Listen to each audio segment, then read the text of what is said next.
Bab 011. Keren menghalalkan semua cara untuk membuat apa yang dia inginkan menjadi kenyataan lebih lagi sejak awal bertemu dengan Milka. Keren sudah merasa terancam akan kehadiran Milka saat itu wanita itu sudah merasa ada yang tidak beres dengan Haris semenjak mengenal Milka. Dulu Haris sangat memanjakan Keren dan tidak pernah bicara kasar padanya bahkan Haris selalu memenuhi semua keinginan Keren. Namun semenjak Milka hadir dalam hubungan Haris dan Keren, sikap Haris berubah dingin padanya dan lebih membela Milka secara terang-terangan di hadapan Keren kala itu di dalam perusahaan beberapa waktunya yang lalu. Keren bersihkan kamar ini. Perintah Haris sembari matanya melihat bubur yang jatuh berceceran di lantai dan pecahan mangkuk yang juga terburai di lantai. Kamar itu terlihat berantakan semenjak Keren menghuninya. Apa? Aku yang harus bersihkan. Tanya Keren dengan menunjukkan wajah keberatan. Karena Keren anak pembisnis kaya yang juga memiliki saham di perusahaan Haris. Jadi tak heran jika melihat ekspresi wajah Keren yang terkejut bukan main karena sejak kecil Keren selalu dimanjakan kedua orang tuanya hingga dia tak pernah mengerjakan pekerjaan berat seperti itu. Kenapa kau keberatan? Tanya Haris dengan menyiniskan pandangannya. Bukan begitu sayang, kenapa tidak Milka saja yang membereskannya? Rengek Keren dengan manja dengan menyandarkan kepalanya di bahu Haris dan satu jaringan menelusuri lekuk tubuh pria kekar dan ganteng itu. Milka adalah nyonya rumah ini. Dan kau adalah tamu di rumah ini. Jelas Haris sembari melepaskan tangan Keren dari lengannya. Apa kau menyukai Milka? Tanya Keren dengan alis terlihat mulai menyatu. Tidak. Elak Haris dengan perasaan bimbang dengan apa yang dia rasakan. Jika kamu tidak menyukainya mana mungkin kamu membelanya sampai seperti ini. Kau bahkan mengabaikanku demi wanita jalan. Keren. Jaga ucapamu dia adalah istriku. Sekali lagi kau sebut dia seperti itu, maka kau akan tanggung sendiri akibatnya. Belum selesai Keren bicara Haris langsung menyambar ucapan Keren. Karena sudah sejak tadi Haris menahan emosinya karena mendengarkan Keren terus menyebut Milka dengan panggilan merendahkan seperti itu. Brak. Suara Haris membanting pintu kamar itu dengan sangat kasar, itu adalah bukti akan kekesalan Haris saat itu Haris berjalan menuju kamarnya. Kini dia sudah berdiri di depan kamarnya dengan perlahan Haris mulai mengarahkan tangannya ke arah gagang pintu. Ceklek. Haris mulai membuka pintu kamar pribadinya dengan perlahan di sana Haris melihat Milka yang sedang meniup tangannya sembari air mata berjatuhan di kedua pipinya. Haris menatap ke arah Milka dari pintu, saat ini Milka duduk di sofa yang ada di bawah ranjangnya.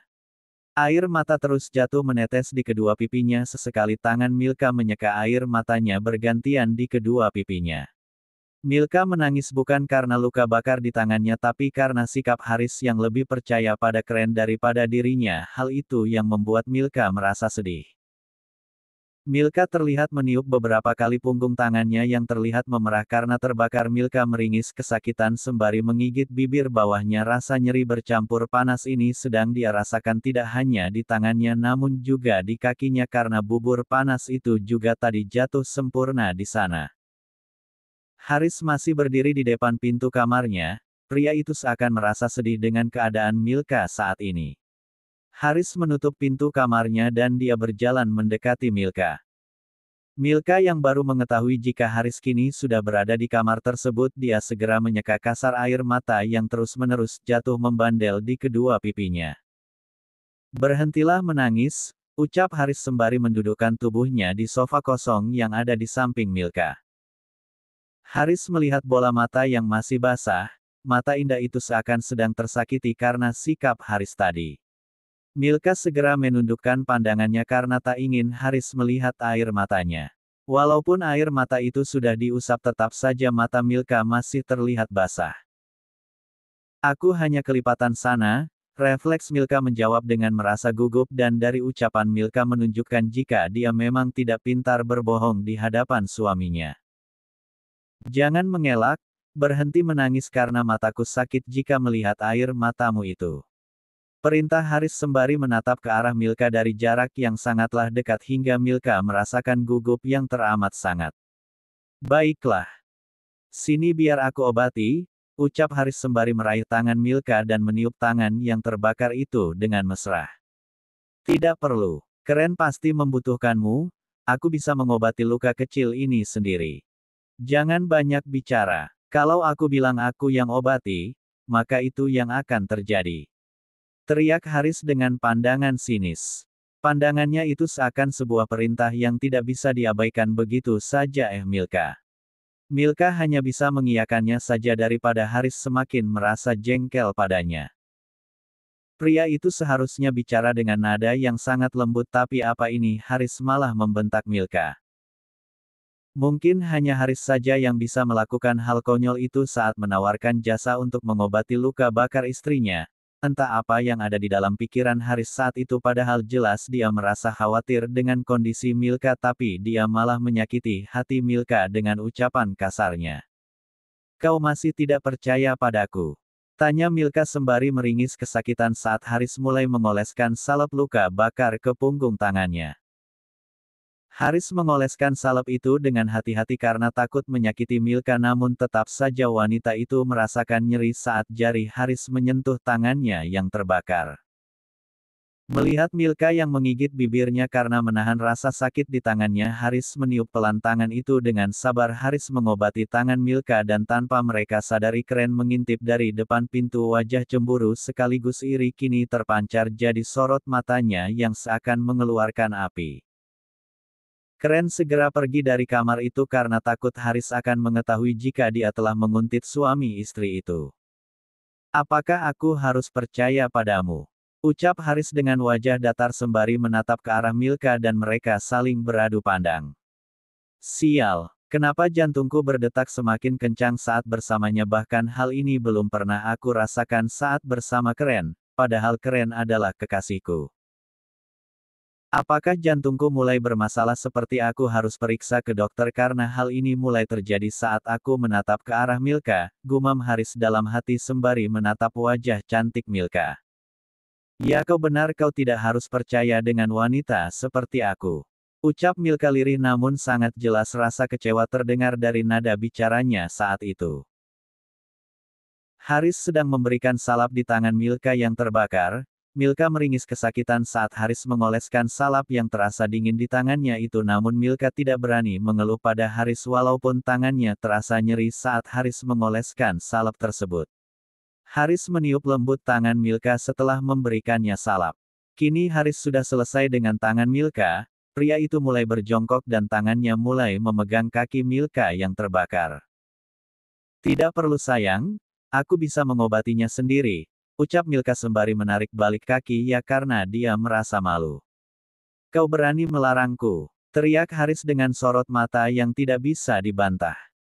Tentu saja tidak sayang. Kau boleh melakukan apapun yang kau mau. Terlihat senyum paksa di wajah Milka saat bicara. Di kamar tamu. Keren sedang mengomel dia bahkan belum membersihkan kamar yang berantakan akibat ulahnya sendiri. Inilah yang dinamakan senjata makan Tuan Keren kau harus membereskan bubur yang berceceran di lantai itu, jika tidak ingin Haris semakin marah padamu. Kau pasti tidak pernah berpikirkan jika Haris akan membelah Milka daripada dirimu kau bahkan sekarang tak pantas menyebut pria itu dengan sebutan kata sayang. Keren wanita yang terlalu sombong dan suka bertindak seenaknya sendiri jadi mungkin ini karena Tuhan untuknya karena dia selalu menganggap orang sebelah mata selama ini. Pria yang dulu selalu mendukungnya kini mulai jatuh hati pada wanita lain tanpa Haris Keren bukanlah siapa-siapa walaupun dia juga dari kalangan atas namun tetap saja tak sebanding dengan Haris kekayaannya. Ya Tuhan baru kali ini aku melakukan pekerjaan kasar seperti ini, Keren bicara sembari membereskan bubur yang berceceran di lantai, wanita miskin itu yang lebih pantas melakukannya, Keren terus saja mengomel sembari mengutuk Milka dalam kemarahannya itu. Di rumah sakit, Dr. Jeff sedang memeriksa kondisi Lani di ruangannya. Terlihat wajah cemas terpancar dari wajah dokter muda dan ganteng itu. Kondisi Lani belum ada perkembangan bahkan sudah melakukan operasi dan obat-obatan yang berkualitas sangat bagus telah diberikan namun wanita paruh baya itu juga belum membuka matanya. Sedangkan Wenda masih sama, dia terus membantu biaya pengobatan Lani tanpa sepengetahuan Milka. Milka sudah mengeluarkan gajinya setiap bulan, bahkan uang yang dikasih Haris padanya pun habis untuk biaya pengobatan Lani. Sebenarnya kasih sekali nasib Milka masa mudanya sangatlah menderita seperti ini, tapi wanita itu tidak mengeluh sedikit pun karena menurut Milka yang terpenting adalah Lani bisa cepat sembuh. Di rumah Haris. Selesai Haris mengobati luka di tangannya, Milka keluar dari kamar dan dia menuju dapur. Milka membersihkan piring sarapan Haris dan dia segera mencucinya di wastafel. Milka begitu lihainya dalam masak dan beres-beres rumah, tentu saja itu karena dia sudah biasa melakukannya sendiri, karena dia berasal dari kalangan miskin. Tak lama Milka di dapur terdengar langkah kaki yang begitu lantang mulai berjalan memasuki dapur. Itu adalah Keren yang berjalan menghampiri Milka sembari membawa pel dan pengki. Keren langsung melempar pel dan pengki itu di samping Milka yang sedang mencuci piring. Hei asteris asteris asteris asteris asteris. Kau kan yang sudah meracuni otak Haris agar dia bersikap kasar padaku. Jawab, teriak Keren sembari melotot tajam ke arah Milka. Menaruh piring yang sedang dia pegang dan berbalik menatap Keren. Nona Keren, saya tidak melakukan apapun yang barusan Anda tuduh. Alasan, Keren sudah melayangkan tangannya di udara hendak menamparkan pipi Milka. Namun dengan sigap Milka langsung menangkap tangan itu dan mengenggam ia dengan sangat erat. Hati-hati dengan tanganmu Nona, aku bisa balik melukaimu. Ancam Milka sembari balik melotot ke arah Keren. Beraninya kau. Keren mulai menjambak rambut Milka dan dia mulai memasukkan kepala Milka ke dalam wastafel yang penuh dengan air, dan beruntungnya air di dalam wastafel itu adalah air bersih. Tak terbayangkan jika air cucian piring itu adalah air kotor, aku tak sanggup membayangkannya. Milka kesulitan bernafas di dalam air dan Keren yang mengetahuinya tertawa terbahak-bahak. Keren mulai menarik rambut Milka dengan kasar dari air. Uhuk uhuk uhuk, henti. Belum selesai Milka bicara, wanita itu kembali memasukkan kepala Milka ke dalam wastafel. Adegan itu sangat mengerikan. Keren yang biasanya terlihat sangat anggun kini berubah menjadi brutal dan kejam, itu semua karena rasa cemburu yang dia rasakan telah membutakan matanya, yang ada hanya rasa benci pada Milka dan ingin sekali menghabisi wanita yang sedang ada di hadapannya itu dengan tangannya sendiri. Milka meronta sekuat tenaga karena di dalam air dia mulai kesulitan bernafas. Milka mendorong kasar Keren hingga wanita itu jatuh tersungkur di lantai. Wajah Milka terlihat pucat dengan mata memerah, nafasnya sampai tersengal-sengal karena terlalu lama di dalam air. Milka mulai sempoyongan, dia tak kuat lagi menahan berat badannya karena lututnya mulai terasa lemas seperti tidak memiliki penopang lagi. Keren mulai berdiri kasar dari posisi duduknya dengan alis menyatu, sangat terlihat jelas amarah terpancar dari wajahnya kala itu.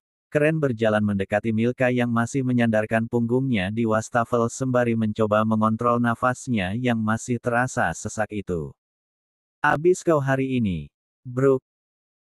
Keren mendorong tubuh Milka hingga tersungkur di lantai. Wanita malang itu tidak bisa menghindar karena kepalanya terasa berat. Kini pandangan Milka mulai kabur, dia bahkan tidak bisa mendengarkan ocehan Keren kala itu.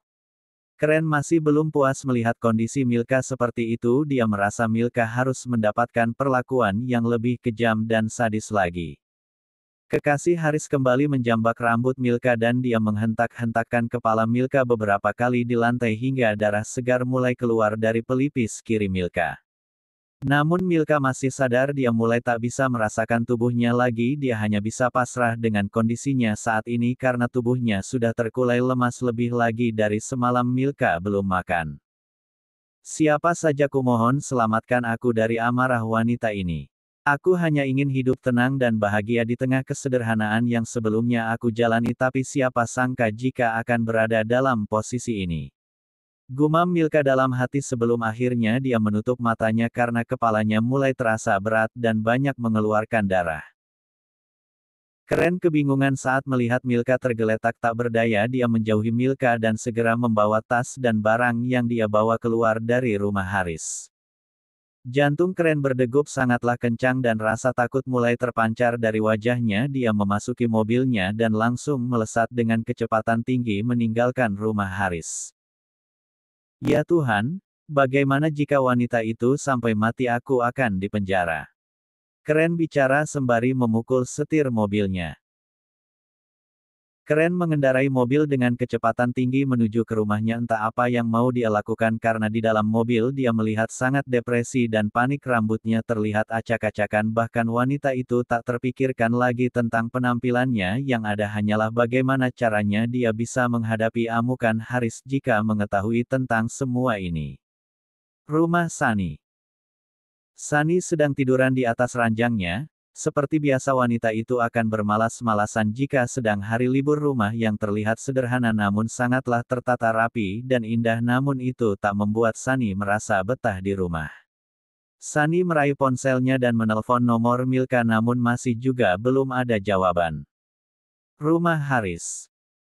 Haris sedang duduk di sofa yang ada di bawah ranjangnya sembari memainkan laptopnya. Dia mulai mendengarkan suara ponsel Milka berdering beberapa kali. Haris masih tak bergeming menatap laptopnya, namun beberapa saat kemudian dia mulai terganggu dengan bunyi ponsel itu yang terus berdering tanpa henti. Mengganggu saja, seru Haris sembari menarik tubuhnya dari sofa dan beranjak menuju ponsel Milka yang ada di atas ranjang. Setelah tiba di atas ranjang, Haris segera mengambil ponsel tersebut dan dilihatnya Sunny yang sedang menelpon. Halo, ada apa? Haris bicara dengan wajah datar. Kok Pak Haris? Anu, saya sedang mencari Milka, apakah dia ada? Sunny bicara sembari menggigit ujung kukunya karena kaget. Yang mengangkat teleponnya bukanlah sahabatnya melainkan bosnya. Atau paling tepatnya suami sahabatnya sendiri. Dia ada di lantai bawah. Nanti aku akan menyuruhnya menghubungimu. Haris bicara sembari mematikan panggilan teleponnya. Haris melihat ke arah jam dinding, waktu sudah menunjukkan pukul 10 siang. Berarti Milka sudah berada di bawah selama 2 jam. Haris mulai mengerutkan dagunya dan merasa ada yang aneh karena tidak biasanya Milka sampai selama ini jika mencuci piring. Haris mulai berjalan keluar dari kamarnya. Dia menuju ruang tamu dan setelah pintu ruangan tersebut terbuka, Haris melihat kamar itu sudah bersih dan dia mulai merasa ada yang aneh karena Keren juga tidak ada di sana. Dan dia menutup kembali pintu ruangan itu lalu menuruni anak tangga rumahnya berjalan menuju dapur. Entah apa yang akan dilakukan Haris jika mengetahui Milka tergeletak di dapur dengan tubuh bersimbah darah yang mengelilinginya. Milka, Milka, seru Haris sembari berjalan memasuki dapur. Dia melihat sekeliling ruangan tersebut terlihat sepi. Keren maupun Milka tidak terlihat di sana. Haris masuk semakin ke dalam dan dia melihat darah mengalir dari belakang meja.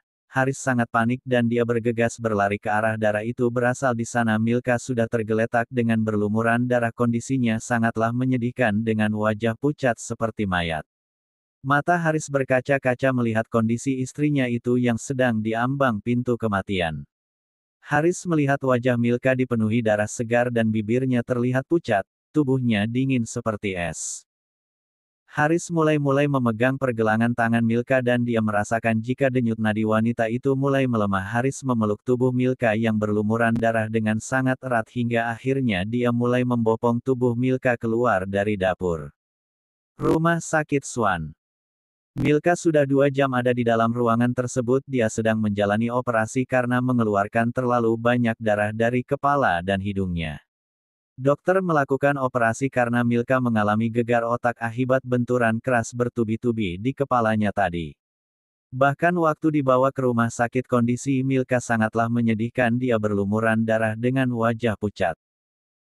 Haris sedang merasa tidak tenang. Dia terus berjalan ke sana kemari menunggu dokter tersebut muncul dan memberikannya kabar baik.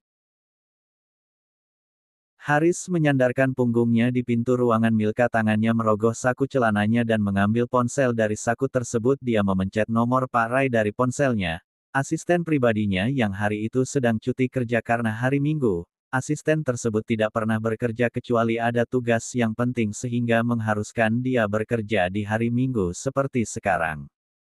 Halo, ucap Haris setelah panggilan teleponnya tersambung. Ya Tuan Muda, Ada apa? Jawab Pak Rai dari seberang. Pak Rai, tolong cepat cari Keren di rumahnya dan jangan biarkan dia kabur dari kota ini. Perintah Haris di dalam telepon sembari mengepalkan jari-jari tangannya dengan sangat kuat. Baik Tuan Muda, sahut Pak Rai sembari mengakhiri panggilan telepon ya. Haris melempar ponselnya dengan sangat kasar di lantai rumah sakit itu, dan ponsel itu hancur berceceran di lantai rumah sakit. Rasa penyesalan kini mulai terpancar dari wajah Haris. Dia tak menyangka jika Keren sampai tega melakukan itu padanya.